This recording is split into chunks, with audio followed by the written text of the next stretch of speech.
Ever been stung by a harsh comment? Maybe a boss hints your background doesn't fit, or a friend mocks your favorite singer. Criticism hits hard, no matter who you are. Welcome to the Wisdom Tooth, where we turn that sting into strength.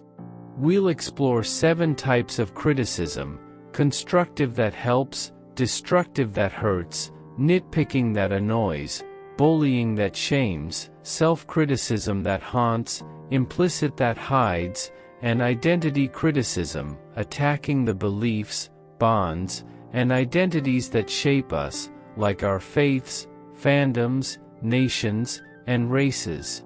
From family remarks to online hate, we'll uncover why criticism happens, how it affects us, and ways to rise above. What's a criticism you can't forget?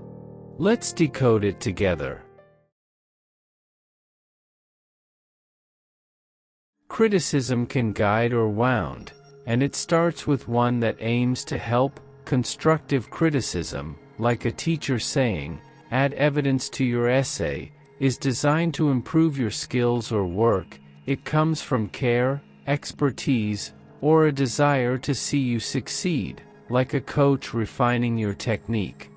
You can spot constructive criticism by its specific, actionable advice, but if it's vague or feels dismissive, that's a sign to clarify. It can boost your confidence and skills when applied, but misreading it might spark frustration or self-doubt.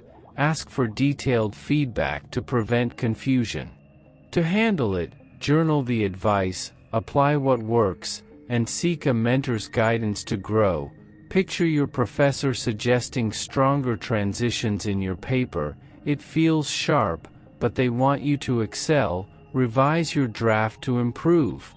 Or imagine your yoga instructor correcting your pose alignment. It hurts your pride, but they aim to help, so practice their tips. Some criticism doesn't build, it destroys. Destructive criticism, like a stranger saying, "Your art's worthless," aims to hurt or belittle. It's driven by anger, jealousy, or insecurity, often rooted in their own failures or need to feel superior. You can spot it by personal insults with no advice. Mean, vague attacks are a red flag. It can trigger shame, lower self-esteem, or make you avoid your passions. Limit contact with toxic sources, like muting haters, to prevent pain. For recovery, vent to a friend, focus on your strengths, and seek support to rebuild confidence. Imagine a critic slamming your poetry as amateur. Their malice stings, but ignore them and keep writing. Or picture a competitor saying, "Your app idea is trash." Their envy wounds, but trust your innovation to push forward.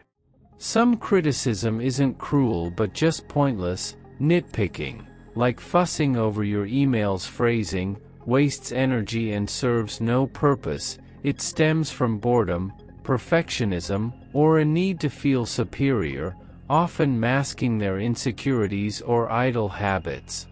You can spot it by trivial, repetitive complaints with no value. Useless jabs are a red flag. It can irritate, distract from goals, or sap your motivation. Set boundaries, like politely redirecting, to prevent annoyance. For recovery, ignore the noise, refocus on priorities, and vent to a friend to release frustration. Picture a colleague nitpicking your slide's font choice. It's their habit, so stay focused on your presentation. Petty jabs annoy, but some criticism turns vicious. Bullying is aggressive, like mocking your accent repeatedly, meant to shame or exclude. It's fueled by cruelty, power, or group pressure, often to boost their ego or enforce conformity. You can spot it by relentless, humiliating attacks with no constructive intent. Repetition is a red flag. It can cause anxiety, isolation, or fear, making you withdraw socially or professionally. Set firm boundaries or report it to prevent further harm. For recovery, vent to trusted people, seek HR or community support, and practice self-care to heal. Picture a peer mocking your outfit daily, confront them or tell a supervisor to stop it. Or imagine trolls flooding your Twitch chat with insults, block them to protect your space. External attacks hurt, but internal ones cut deeper. Self-criticism is your inner voice attacking, like thinking, "I'm a failure," after a mistake. It's driven by doubt, perfectionism, or internalized past criticism, often from harsh feedback or high expectations. You can spot it by relentless negative self-talk that overwhelms. Constant self-blame is a red flag. It can spark shame, lower confidence, or lead to isolation, even depression. Challenge negative thoughts with evidence to prevent it. For recovery, journal to process, practice self-compassion, and consider therapy or the 988 helpline. Imagine a failed pitch sparking, "I'm useless," reframe it through journaling to try again. Or picture a missed deadline causing, "I'm incompetent," meditate to rebuild self-worth. Internal attacks sting, but some criticism sneaks in subtly. Implicit criticism hides in jabs, like a friend saying, "Nice try, I guess." Meant to undermine quietly, it's driven by envy, insecurity, or passive-aggressive miscommunication, often avoiding direct conflict.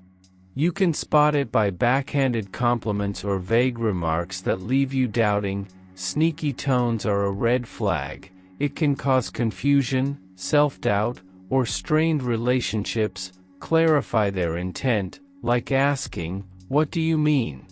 to prevent misunderstanding. For recovery, ignore the jab, focus on your value, and talk to a trusted friend to regain clarity. Picture a mentor saying, "Your design's interesting." Their smirk stings, but trust your creativity. Or imagine a cousin saying, "Bold to pick that major." Their jab unsettles, but stay confident. Subtle jabs hurt quietly, but some criticism strikes your core. Identity criticism targets your beliefs, bonds, or identities, your faiths, fandoms, nations, or races. Like a slur or stereotype, racial criticism often ties to systemic biases. Like unfair promotions, it's driven by prejudice, tribalism, or ignorance, seeking to dominate or exclude.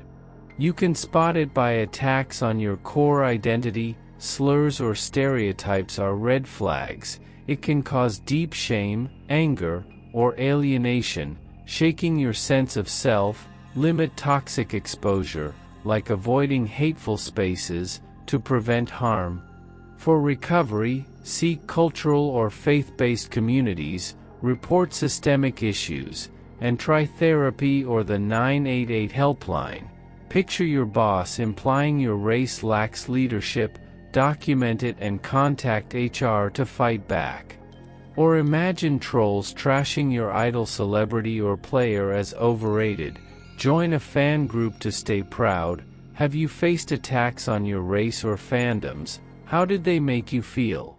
Criticism, especially about identity, hits hard. Now, let's see where it comes from and why it matters.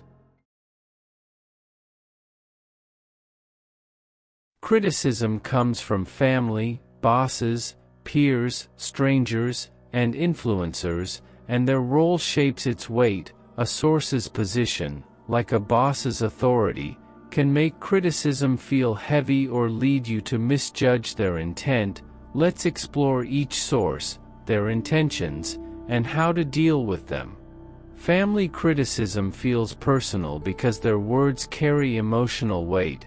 They might criticize out of care or frustration, but you might misread care as judgment. Harsh, baseless jabs signal harm. Ask, "What do you mean?" to clarify. Set boundaries if toxic, and vent to friends. For example, Your sister's organize your schedule is constructive but feels harsh, ask for tips to improve. Boss's criticism matters because their authority impacts your career. They might guide or control, but you might misread guidance as authoritarian, systemic, or vague attacks, like racial bias, signal harm. Ask for clear feedback, document issues, and seek HR or mentors. For example, your manager's improve your slides is constructive, revise to succeed. Peers criticize to compete, and their equality makes jabs feel personal, jealousy drives it, but you might misread teasing as malice, exclusionary remarks signal harm. Redirect talk, set boundaries, and join supportive groups. For example, a friend's, your style's odd is implicit, ignore their tone and keep expressing. Strangers attack randomly online, and anonymity makes it reckless, malice or prejudice drives it, but you might misread it as personal, baseless insults signal harm. Mute or block them, join communities, and call 988 if needed. For example, a troll's your country's awful is identity criticism, mute them to stay proud. Criticism's source shapes its impact, but its effects run deep. Let's explore how it hits your heart and mind.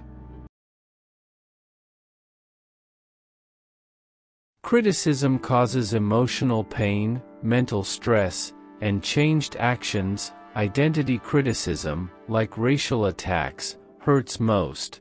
Racial slurs spark shame, faith attacks cause doubt, fandom jabs lead to hiding. How has criticism changed you? Online racial slurs make you feel small, you stop posting, fearing more hate. Trolls bash your idol celebrity, you feel silly and leave fan groups. A coworker's accent mocking causes anxiety, you skip team meetings. Your mom's lazy jab triggers I'm worthless, you isolate from others. Your boss's fix your report feels harsh, you ignore feedback, missing growth. Criticism can isolate you or stop growth. What's one way it's affected you? Criticism can hurt, but we can fight back. Let's explore ways to handle any type of criticism.